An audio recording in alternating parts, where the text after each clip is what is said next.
Hey guys, welcome back to Ripestories. Today's video is filled with entitled parents that make the lives of their children an absolute hell. Let's dive right into the video to find out what happened. And the first entitled parent story is titled, "My father is the devil, so I cut him from my life and I know it is killing him inside." Hi Reddit, so I don't make many posts, but I wanted to share a story of something that I've been thinking about recently. As a quick context to the revenge, my father is a devil of sorts. When he was married to my mom, he would cheat on her and physically, mentally and emotionally abuse her. At one point he even forced my mom to stay in an overseas country, he is from there, without leaving, while going to the States to cheat and steal money from women and destroy their credit. Actual evil stuff, to the point that I didn't know that I had other siblings besides my brother, who is a year older than me, until I was 17. Every sibling is a year apart and my mom did not get a divorce until I was 6, and she had to trick him to get me and my brother out of the country and back to the States and then file a divorce.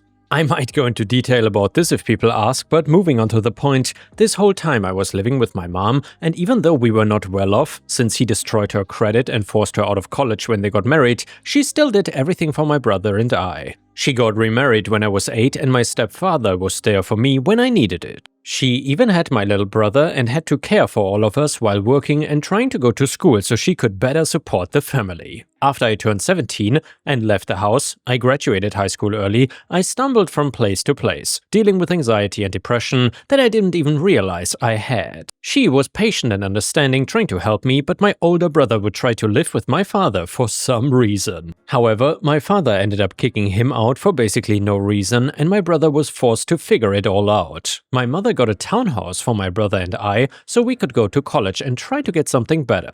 For context, at the time my mom was overseas working as a teacher to try and make more money, so my brother and I were alone in the States. My mom would help me out with college and anything that I would need, but my brother was still in contact with my father and would basically be brainwashed by him, even though he almost made him homeless and my mom would do everything to help. My brother started to think that my mom was the problem and that she was being horrible and that my father was the only one who cared for him. I saw through all of this, but my mom would say, "He is still your father, so I won't tell you not to speak to him. That is your decision and I won't stop your decision." I love my mom and everything she did and does for me. However, cue the revenge. I know how much my father's brainwashing my brother was hurting my mom and how much it hurt her that my brother was constantly attacking and belittling my mother was. So I came up with a plan. See, in most stories they talk about the golden child and how much that person was spoiled and how they don't see the issues and stay complacent with the way things are. Well, for this story, I actually am the golden child, and I know this because I'm the only one that listens and empathizes with the family. The only one that everyone can talk to without being judged in the conversation, but would also say things for how it is. I also give people my word and follow through with it. Lastly, I'm the only one that went to college and I'm going to graduate with a master's this year on my own accord and have a steady and good job. So my father would try to talk to me and I would answer and let him talk, never argue, and would agree with him even if I thought what he was saying was BS. As I would tell him about my achievements and everything, I would hear him say how proud he was of me and how he wished my other siblings would follow suit. How out of all the children, he trusted and cared for me the most. All the while, I knew of the horrible, sick and disgusting crap he did to my mom. I ended up hanging up and blocking him, now having no contact. It seems small, but knowing him and how much of the golden child I am, I know this killed him inside.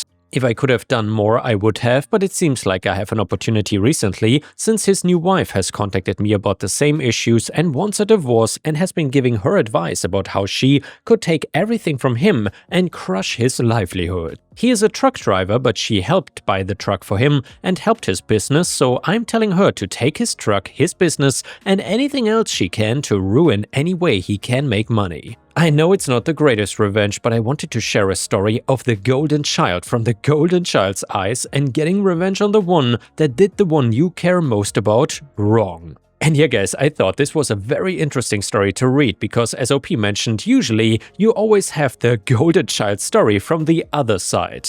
And well, that side is exactly what we are gonna take a look at, because the next one is a classic entitled parents golden child drama story. It is titled "Parents Told My Siblings to Take My Inheritance Because I Don't Have a Family and Don't Deserve the Money and House I Inherited from My Grandma." And by the way, if you enjoy these entitled parents/relationship stories, then please don't forget to like the video, because it would be absolutely amazing if we could reach 1000 likes. Thank you so much! So, I am the youngest of 3 siblings, and it was made perfectly clear when I was old enough to understand that I was an oops baby. My parents thought they could not have any more kids after my older brothers, but then I came along, and their hopes of never having to care about a young kid again were shattered. I'm not gonna sugarcoat it, I did not have a very good time growing up. I was the only girl out of my siblings, and there was a significant age difference between me and my older brothers. My eldest brother Ken was 18 and my other brother Mike was 15. They were focused on getting into college when I was born, so they resented the fact that they had to babysit when they could be out with friends instead.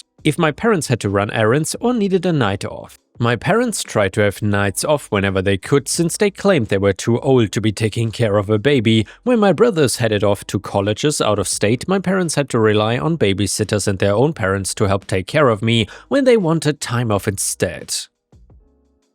When my parents did watch me, they did the bare minimum. They did not put me in danger or anything, but the television was my babysitter if I was with them. As I got older, my parents would distance themselves from me bit by bit, claiming they were not in the right place to be answering questions that a curious little girl had. On the other hand, my brothers got all of the attention lavished on them. When they graduated college, my parents showered them with expensive gifts and money to use while they were looking out for a job. When I would ask my parents for school supplies, they claimed that they couldn't afford them, and I would have to ask another classmate or a teacher for what I needed to complete assignments. I had to learn to do homework on my own, my parents refusing to help. I remember when I was in middle school, I was failing one of my science classes, and the teacher had sent a letter home for a conference with my parents after school one day. I was sitting in the teacher's office, watching them dial my home phone number again and again to try and have someone pick up. When it got to be a half hour after when the conference should have started, the teacher asked if I had a ride home. I told him I didn't, since I usually took the bus after school.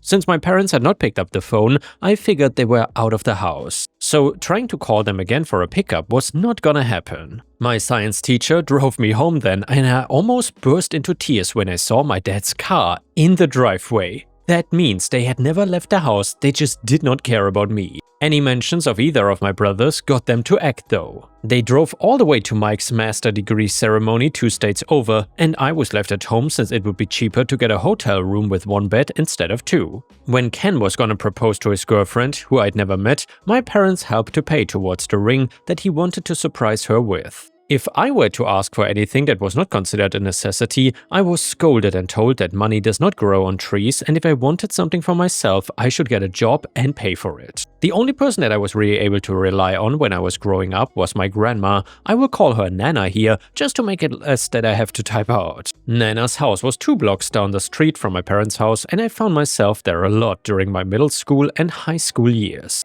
Nana was my dad's mom and had watched me a lot when I was a baby. She was the one I went to for help with homework, if I needed school supplies, and when things at home made me feel too sad. And yes, my Nana knew what my parents were doing, and she would give them a piece of her mind every chance she got. She had threatened to take my parents to court over custody, but they had found a way to talk her out of it. Instead, she told me that her door was always open to me, that I could come over whenever I wanted, and she would not ask questions unless I wanted to talk about it. I was apparently the only grandchild that visited her. Even under those circumstances, Ken used to write her letters, but that stopped after he got married, and even when he had his first child, he never brought his family over. Mike completely ignored her and never visited, never wrote, never did anything. We would only ever find out about his life through social media posts.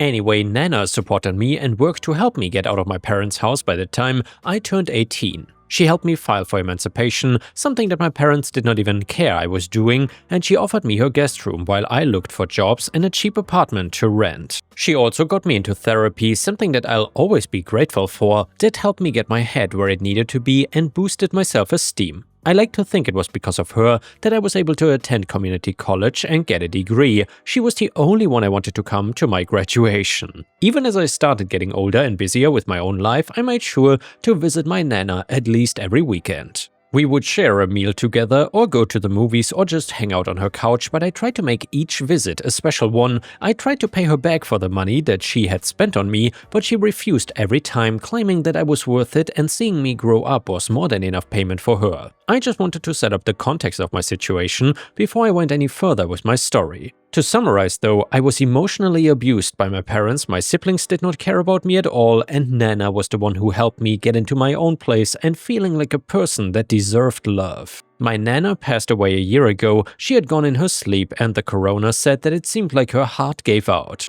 She would have been 96 this year, so it was not like it was a huge surprise, but it was still upsetting that it happened so suddenly. I felt glad that I had stayed in touch with her. Nana at least knew that I loved her, and that helped settle some of the grief of not having a proper goodbye. The funeral was held 2 days later, and Nana had everything already prepared for her death after her husband passed away. There was not much to do except attend the services and connect with other members of my family over our grief. I saw my parents for the first time in 10 years, but they did not really have much to say to me other than the normal, "I'm sure she did not suffer," and "it is strange to have her gone" talk you get at a funeral. I knew the day was not about me, but it did sting that they didn't even ask about me or how I was. My oldest brother Ken came with his wife and 3 older children. When I tried to approach him, he just ignored me. His wife and kids were nicer, but I realized quickly that they thought I was a younger cousin or other relative. When I told them I was Ken's sister, his wife got very quiet. She then brushed it off, apologizing if she was rude, and told me it was great to finally meet me. I had not been invited to the wedding, so she had no way of knowing who I actually was, and Mike did not attend the funeral. I actually thought he was out of state, but he had posted on his social media that night that he and his family were out at an amusement park. A week after the funeral, I got a call from my Nana's executor. He was reaching out to members of the family that were in Nana's will and wanted to schedule a meeting later in the day to read over the contents. I honestly did not know if I was gonna get anything. I was the youngest grandchild and my brothers were the ones with her great-grandchildren that would benefit from some money or a few special items, but still, I went to the meeting. The attendees included myself, my parents, my 2 brothers, and my Nana's lawyer. The will started out like what you would hear in television shows and movies, just a brief explanation of, "I hope my death was not hard on you all," that kind of thing. Then it went directly into the inheritance matters. My father and mother received $6,000 and my grandfather's prized 1950s Nash Rambler. And that's, by the way, a beautiful car. Anyway, my brother Ken was given $3,000 and no items, while Mike was to receive my Nana's dishware set from the 1970s. I did not expect much, honestly. But then it was revealed that I was getting $250,000 and I was the new owner of Nana's house. I swear the world stopped spinning for a second. It felt like my stomach dropped out of my body. I asked the executor if there was a typo or mistake here, but he said that the amount listed was correct and that the deed to the house was already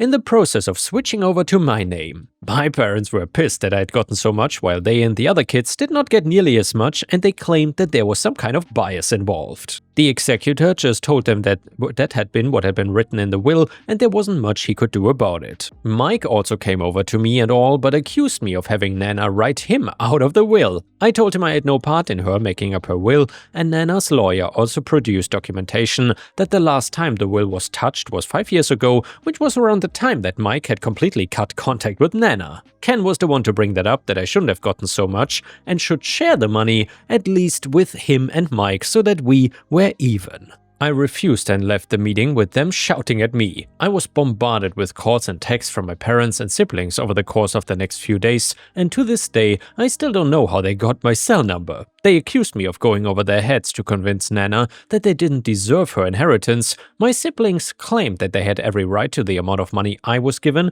and that I should split it evenly between the 3 of us so that it was fair. I refused to answer that text, and everything came to a head when I got an angry voicemail from my father around midnight on Wednesday. He said because I did not have a family, I did not deserve what I got. I was being selfish and should give up all of my inheritance to my brothers since they had wives and kids that they needed to take care of. For context, I'm currently single with no plans of getting married, and I already decided I'm not having children if I do. I love my independence and don't want to give that up for someone who I might feel like I have an obligation to stay with if we're together. I want to have the chance to live for myself instead of just being in survival mode. My Nana had posthumously given me that opportunity, and I knew I would be sending thanks to her in heaven whenever I could. I did give an answer to that voicemail with one of my own, claiming that I owed my parents and my siblings nothing for how they treated me when I was younger. I was not giving them anything and they had no right to ask me for it, not after everything they put me through. With Nana's house, I didn't have to live in an apartment anymore. The amount of money she gave me could help me settle some of the lingering debts I had from school and my credit card company. It meant that I could be even more independent and start thinking about a future that did not have me working so hard to make ends meet. It was everything I could hope and dream of coming into reality. Per the request of the will, nothing was removed from the house when I came to collect the keys. The only thing someone did remove was the mattress, since that was where she had passed away. Except for the items she bequeathed to my other family members, of course. The place was fully furnished and clean, and even stepping into the place made me think that I'd seen Nana come out of her room to greet me like she would every weekend. It was a bit surreal to be able to wander the rooms without her. I still had to finish out my lease for another month, so I decided to use that time to start steadily moving things from my apartment to the house. Since I was not at the house all the time, I also set up one of those outdoor cameras since I was going to have packages sent to the house for some large items, like new mattresses from Brock's Spring, and I wanted to make sure no one tried to grab them off the porch. One night, I got an alert on my phone that there was someone at my door. I was at my apartment but was able to check the camera. I saw Mike and Ken trying to twist the doorknob off of the door, kicking at the door when they couldn't get in. Mike disappeared from the view and I heard the sound of shattering glass. I used the microphone feature to ask what the hell they were doing, and they both ran away. I headed over to the house and saw that Mike had thrown a rock through one of my windows. I called the police and showed them the footage that I had on my phone. The police asked how I knew the two suspects, and I told them that they were my brothers. I couldn't give them addresses since I had no clue where the hell they were living, but I could give their names. One of the officers asked why they would try to break in, and I gave an abridged version of how I got a larger inheritance than they did, and they either wanted to get into my house and rob me, or were going to try and take ownership of the house from me by doing something with the legal documents I kept there or whatever. The officers told me they would speak to me sometime later in the week. I was asked to stay off of the premises for the time being, since it was considered a crime scene. They caught Ken first and he confessed to trying to break in, but didn't say anything about why he did it. When they got Mike, he ended up confessing that my dad had pressured them into breaking in to steal the deed and try to establish squatters' rights so I would be left without a house. By the way, I don't think my dad understands what squatters' rights are, but that is beside the point, and my brothers could use that as a way to convince me to give them more money. Anyway, so here came the court case that wrapped up about 2 months ago. It's been about 8 months since they were charged. My brothers were charged with criminal trespass and property damage, and my parents were charged with provocation of intent to trespass. They all received fines, no jail time, but they also had restraining orders placed on each of them. If I ever caught them on my door camera again, or if they got within 500 feet of me, they would face time in prison. I did get an unexpected visit from Ken's wife about a week after the trial concluded. She told me that she was divorcing Ken and that she was so ashamed about how he had treated me. She told me that he had started complaining about me at home, and it seemed to be the only thing he cared about.